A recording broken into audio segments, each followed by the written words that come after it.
Bom dia, meu amigo Dante.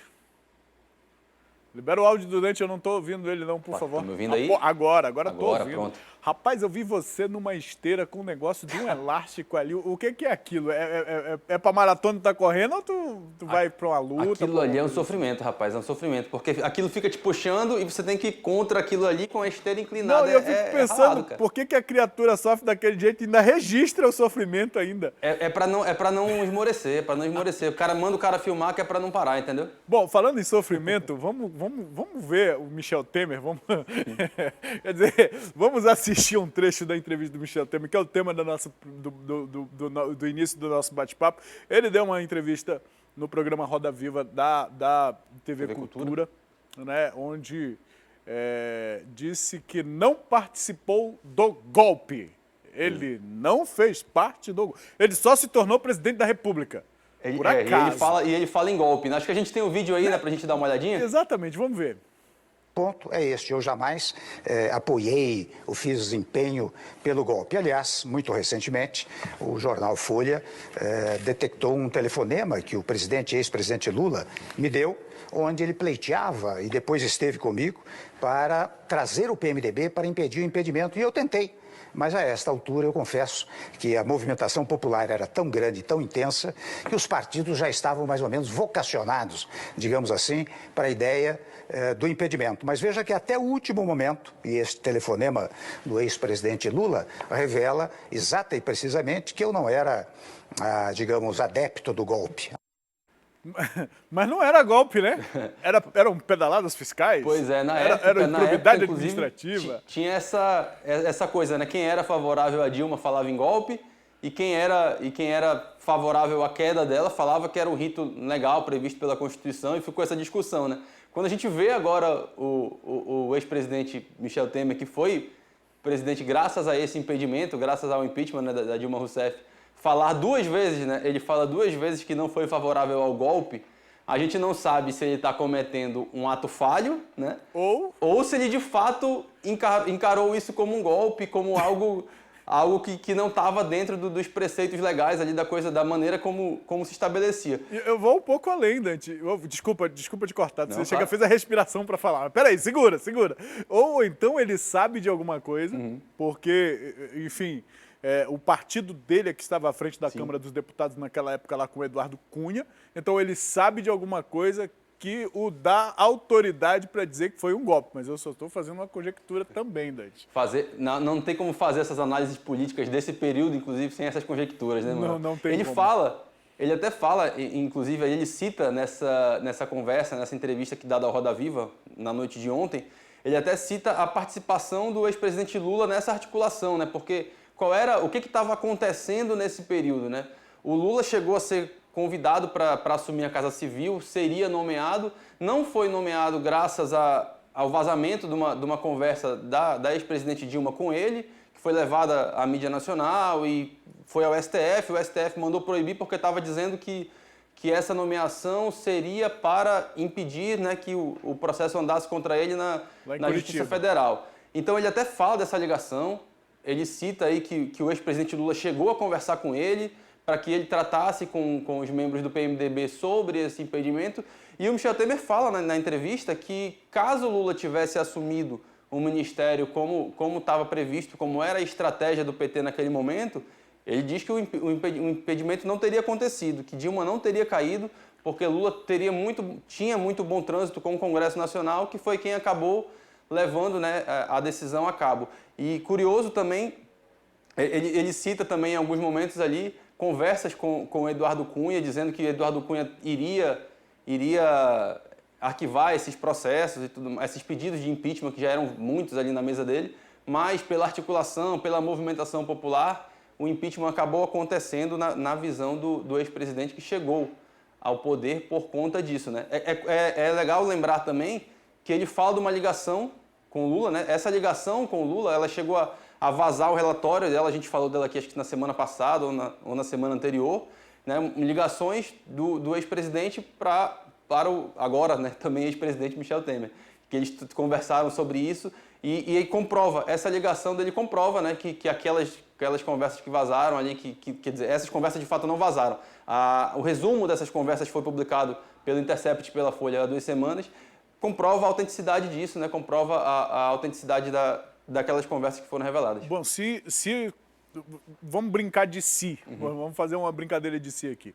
Se de fato o Lula assume lá o cargo no ministério, assume o ministério, se torna ministro de Dilma, é possível, como falou Michel Temer, que ele impedisse aí o impeachment.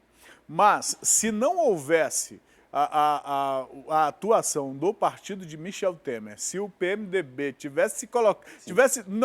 não tivesse feito nada, Dilma Rousseff teria concluído o mandato dela também, isso é fato. Porque se houve essas conversas com Eduardo Cunha e aí o interesse dele em querer arquivar os pedidos de impeachment ou os processos de impeachment, foi o Eduardo Cunha que pôs isso em votação. Então ele foi o pivô, um dos pivôs desse processo todo aí que te retirou Dilma Rousseff da presidência e ele é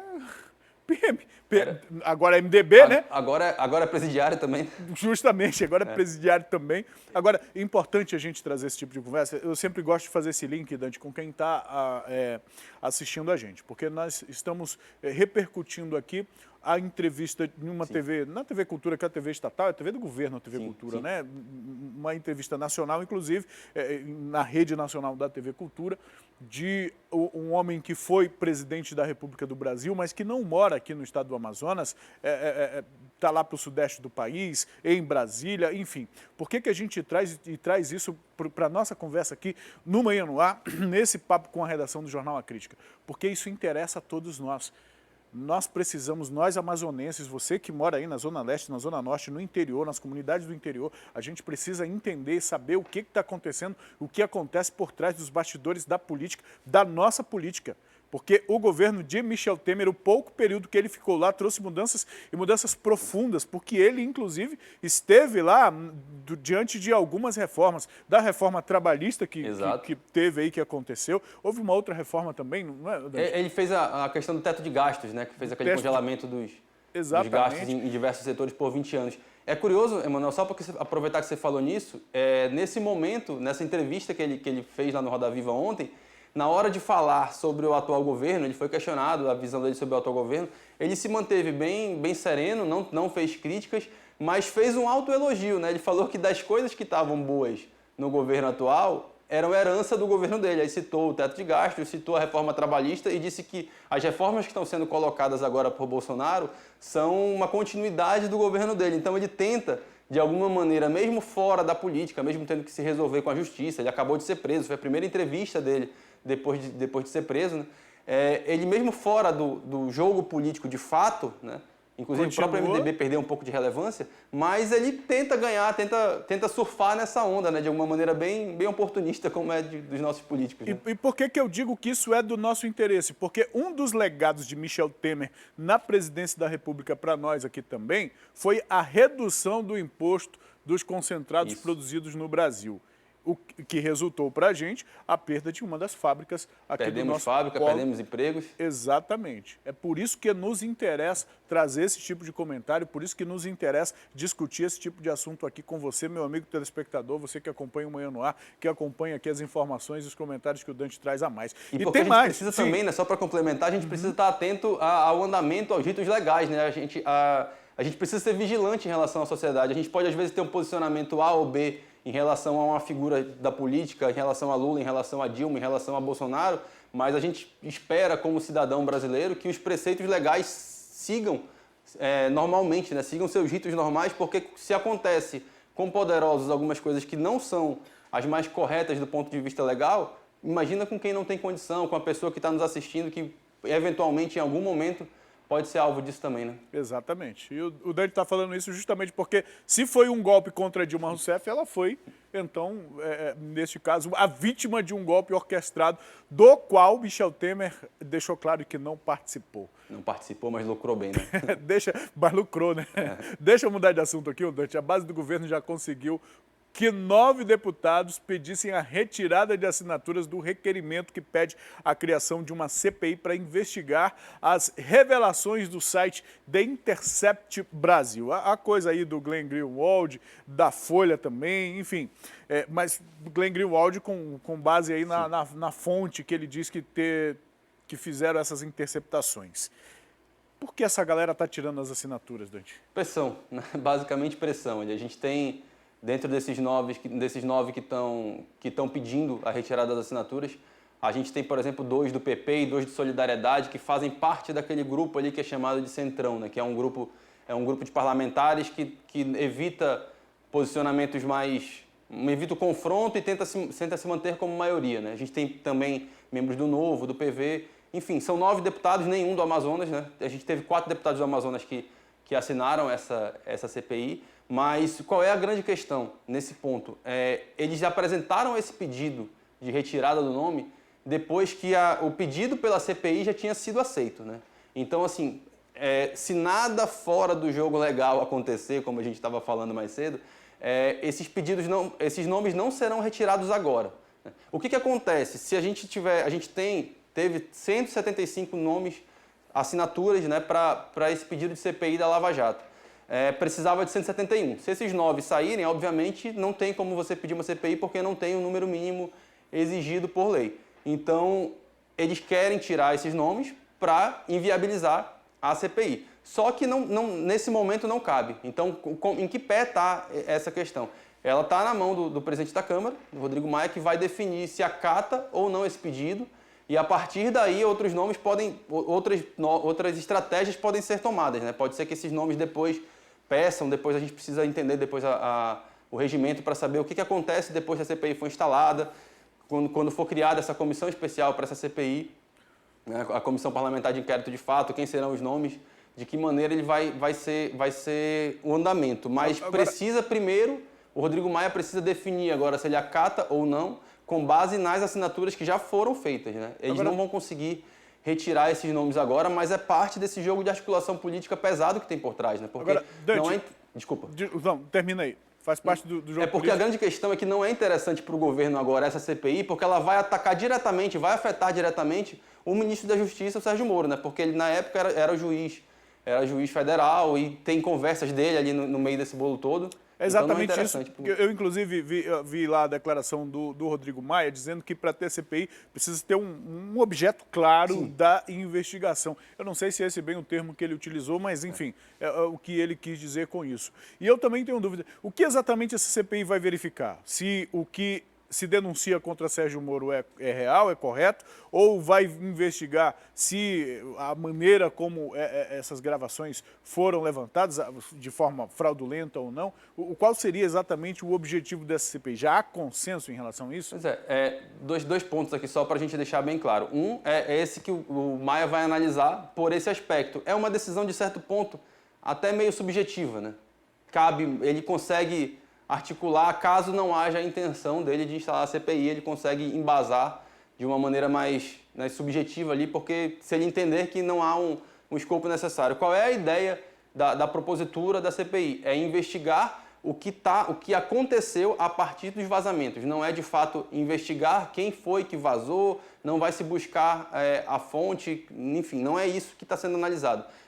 Essa informação já vazou, o que teve aqui de ilegal, de imoral ou de legal, de que maneira isso aqui, o andamento da legislação brasileira foi prejudicado, o cumprimento da lei foi prejudicado com esse ato, com esse outro ato. A gente tem conversas, a gente falou muito nisso lá no começo, quando a gente vinha batendo nesse assunto, que a grande questão nesse ponto não era nem tanto o comportamento mais de Sérgio Moro, porque ele já deixou de ser juiz, ele não é mais juiz, ele não pode ter uma punição pelo CNJ, por exemplo, porque ele abandonou a magistratura. Porém, a gente tem procuradores que estão em plena atividade, que inclusive continuam na força-tarefa da Lava Jato, que tomaram atitudes ali que, pelo que as conversas indicam, algumas suspeitas, algumas que denotam uma certa ilegalidade ali em alguns pontos. Agora, abre margem para se questionar a ilegalidade. Então é isso que a CPI pretende apurar, pretende investigar, caso ela seja instalada, caso ela seja aceita pelo Rodrigo Maia. Agora, em relação a esse ponto, Dante, o meu conhecimento jurídico é limitado. Inclusive, eu quero resolver isso, que eu vou começar a estudar esse negócio. Mas, pelo que eu sei, o que a gente acompanha e já estudou um pouco, ninguém pode ser processado a partir de provas captadas de forma fraudulenta. É diferente, por exemplo, da defesa do presidente Lula, porque para se defender, de acordo com a nossa legislação, a pessoa pode interceptar a ligação, pode fazer o que quiser, de forma legal ou ilegal, desde que ele consiga provar a inocência, para se defender. Mas para acusar, nenhum elemento ilegal ou uma prova obtida de forma ilegal é válida para fazer a acusação. Isso não tornaria esse objetivo de uma CPI inócuo ou incorreto do ponto de vista legal, Dante? De novo, a gente tem 2 pontos aqui só para a gente deixar bem, só para não parecer, não deixar o pessoal sem a informação completinha. Sim, sim. O vazamento ele vai ficar investigado pela polícia, né? É um crime que está sendo investigado, esse é um ponto. Só para a gente deixar bem claro. Aí, nesse outro ponto, nesse outro aspecto, de que maneira isso foi acontecer, é que a gente não sabe, a gente não tem a conclusão até hoje de, foi de fato um hacker X que fez isso assim assado. A gente pressupõe, a gente imagina, obviamente, né, que foi um vazamento, que foi uma invasão, que foi um hacker mesmo que agiu ali e tal. Mas se de repente, em algum momento, ficar uma discussão, não, pode ter sido um funcionário, tem um termo em inglês chamado whistleblower, né, que eles tratam isso, é alguém como que é parte desse processo que cede informações. Um exemplo, se eu tenho uma conversa com você, com o diretor do programa, e a gente ali está tramando alguma coisa e eu pego e vazo uma informação para lá. Eu sou um whistleblower dessa história, entendeu? Sim. Então, assim, tem essa corrente ainda que se fala. Então, como não se tem definido, foi A, B ou C que vazou a conversa X, Y, Z, transitado em julgado, concluído isso, a gente tem os processos, tem pessoas que já dizem que passaram a informação X para fulana, mas não tem como, eu invadi assim, assim, assado. Então, isso ainda está meio que aberto, né? Então, isso vai ser investigado. E lembrando que a CPI ela não vai processar ninguém criminalmente. Ela vai chegar num ponto, vai apresentar um relatório e, a partir daí, a Justiça, os órgãos competentes vão tomar a medida que acharem adequada com base naquilo que a CPI investigou. Mas é uma salada, né, não? É uma salada. A nossa legislação é uma salada, né? É uma salada que não dá para entender muito bem. Bom, por outro lado, nós temos aí os deputados que estão desistindo. Vamos ver o que o todo-poderoso Rodrigo Maia, porque numa hora dessa o Rodrigo Maia assume o controle da coisa. Né? Ele ganha um poder maior do que ele já tem, né? Exatamente. Ele ganha um poder maior do que ele já tem. E, certamente, caso ele resolva engavetar esse pedido aí, ele não vai fazer isso só porque ele é bonzinho e está acreditando no andamento legal da sociedade brasileira. E o que isso interessa a você, meu amigo? Você votou no deputado federal, você votou nos representantes do Amazonas, na bancada do Amazonas, que está lá em Brasília. Você tem que ter, ou se tem o seu posicionamento político em relação a esses assuntos, pode verificar se o seu deputado votou a favor ou contra, se a assinatura dele está lá no pedido. O Dante explicou para a gente exatamente o que é esse pedido de CPI ou o que seria o objetivo dessa CPI. E se você concorda ou não com a atitude do seu parlamentar, entra na internet lá, que você vai ver a lista. Tem a lista dos deputados, de todos os deputados que assinaram ou não assinaram, daqueles que estão querendo te retirar o nome. Só para informar, mano, aproveitar que quem está nos acompanhando para saber os 4 deputados do Amazonas que assinaram esse pedido de CPI. Zé Ricardo, do PT, Marcelo Ramos, do PR, Sidney Leite, do PSD, e tem mais um, Bosco Saraiva, do Solidariedade. São os 4 que assinaram esse pedido de CPI da Lava Jato. Tá aí a informação. E aí você, que é quem colocou a pessoa lá dentro, você julga a atuação do seu parlamentar. É esse o nosso objetivo aqui, trazer essa informação para que as pessoas fiquem informadas em relação a isso. Dante, muito obrigado, meu irmão, pelo papo, pela conversa. Amanhã de novo. Amanhã a gente está por aqui de novo, mano. Obrigado aí. E olha, devagar, cuidado lá com os treinos, hein? Não, daqui a pouco tem mais. E parabéns pela cobertura ontem, viu? Parabéns de verdade. Foi um grande trabalho. O melhor de tudo de ontem foi a gente fazer a cobertura de um acidente gravíssimo, né? Que poderia ter sido e até agora nenhuma morte. Isso foi assim, foi muito legal. Ser testemunha do milagre é uma das coisas que a nossa profissão nos faz de uma maneira única, né, cara? Exatamente. Então, parabéns, de verdade. Obrigado, meu irmão. Um abraço, até amanhã. Até a próxima.